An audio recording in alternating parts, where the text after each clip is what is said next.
Assalamualaikum warahmatullahi wabarakatuh. Perkenalkan, nama saya Herna Julianti, mahasiswi S1 Administrasi Bisnis Angkatan 2019, Fakultas Ilmu Sosial dan Ilmu Politik, Universitas Sangga Buana YPKP Bandung. Pada kesempatan kali ini, izinkan saya mempresentasikan sebuah artikel yang saya susun bersama dengan dosen pembimbing saya, Bapak Hayun Setiawan, SMM. Adapun poin yang akan saya bahas, yang pertama adalah abstrak, dan yang kedua yaitu pendahuluan, tinjauan pustaka, dilanjutkan dengan hasil dan pembahasan, lalu ditutup dengan kesimpulan.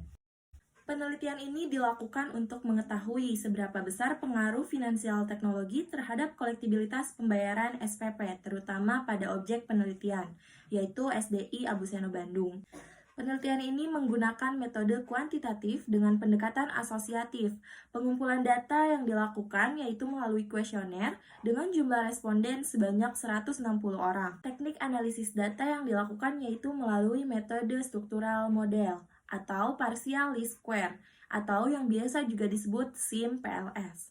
Berdasarkan hasil penelitian, tanggapan responden terhadap finansial teknologi masuk ke dalam kategori setuju, sedangkan tanggapan responden terhadap kolektibilitas pembayaran tergolong ke dalam kategori tidak setuju.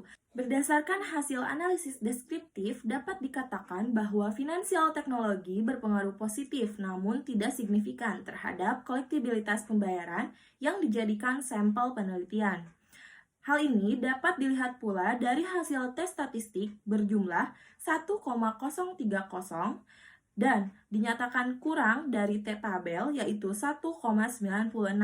Hal ini juga menyimpulkan bahwa hipotesis pertama atau H0 pada penelitian ini ditolak. Yang latar belakangi penelitian ini adalah di era modern ini pertumbuhan ekonomi dinilai semakin maju dan berkembang. Itu pula yang mendorong individu menjadi memiliki kecenderungan untuk mengatur dirinya dalam organisasi.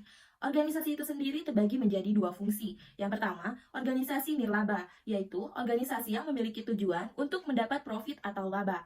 Yang kedua adalah organisasi lainnya yang hanya bergerak dalam bidang sosial. Pada penelitian ini, objek merupakan sebuah organisasi nirlaba, dikarenakan objek merupakan sebuah sekolah yang berdiri di bawah naungan yayasan, di mana yayasan ini sendiri termasuk ke dalam salah satu contoh organisasi nirlaba.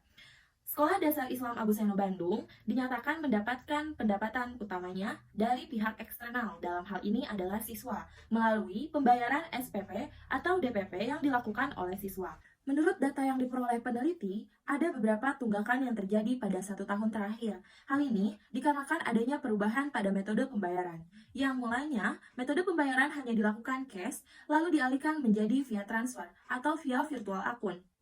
Hal ini pula yang menjadikan peneliti tertarik untuk meneliti apakah pengaruh dari perubahan metode pembayaran ini mempengaruhi tingkat kolektibilitas, di mana metode pembayaran virtual akun dan transfer ini termasuk ke dalam golongan finansial teknologi. Adapun beberapa teori yang menunjang penelitian ini, diantaranya yaitu administrasi bisnis. Menurut Fahmi, pada tahun 2015 menjelaskan bahwa administrasi bisnis merupakan suatu tata susunan yang mengklarifikasi dan menjelaskan mengenai tahapan-tahapan pekerjaan dalam bisnis. Selain itu, administrasi bisnis diketahui memiliki beberapa fungsi. Pada fungsi controlling inilah, kolektibilitas pembayaran menjadi salah satu alat untuk melihat apakah sebuah perusahaan berjalan dengan lancar.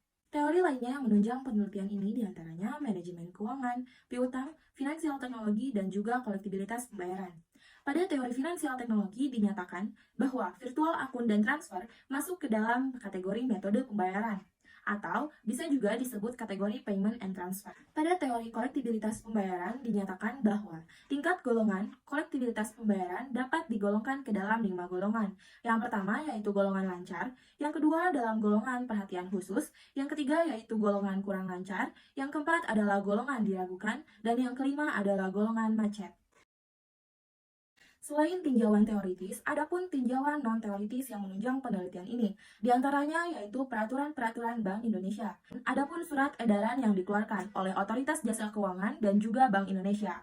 Di antaranya, surat edaran yang mengatur mengenai layanan keuangan digital. Berdasarkan pemaparan di atas, terdapat dua hipotesis pada penelitian ini. Yang pertama, hipotesis 0, atau dikatakan bahwasannya tidak ada pengaruh antara finansial teknologi terhadap kolektibilitas pembayaran. Selanjutnya ada H1 atau yang menyatakan adanya pengaruh antara finansial teknologi terhadap kolektibilitas pembayaran. Hasil kuesioner memperlihatkan bahwasannya kuesioner yang disebarkan kepada 160 jumlah orang tua siswa menghasilkan sebanyak 20% pengisi responden, yaitu dari jenjang kelas 4 dan 5. Selanjutnya, hasil analisis deskriptif variabel penelitian.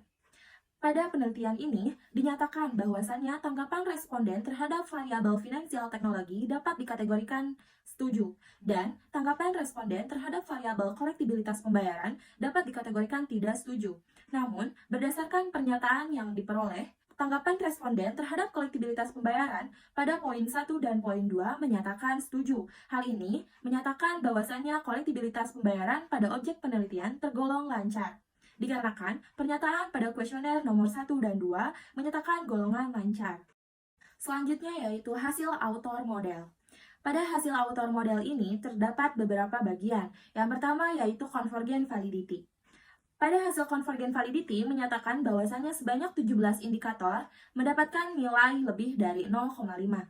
Dan sebanyak 3 indikator mendapatkan nilai di bawah 0,5. Selanjutnya pada poin diskriminan validity, dapat terlihat bahwasannya nilai cross-loading setiap konstruk lebih tinggi dari konstruk lainnya. Hal ini dapat disimpulkan bahwasannya setiap konstruk memiliki keunikan tersendiri dan berbeda dengan variabel-variabel lainnya. Selanjutnya pada poin composite reliability. Pada poin ini, terlihat bahwasannya setiap variabel memiliki nilai lebih besar dari 0,7. Oleh karena itu, dinyatakan bahwa setiap variabel memiliki nilai reliabilitas yang tinggi.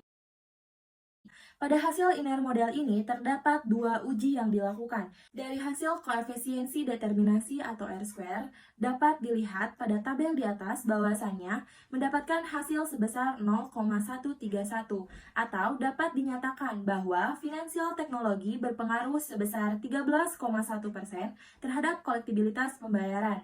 Pada tabel di atas terlihat bahwasannya konstruk finansial teknologi memiliki T-value sebesar 1,303 atau lebih kecil dari 1,96 dan memiliki P-value sebesar 0,303 atau lebih kecil dari 0,05.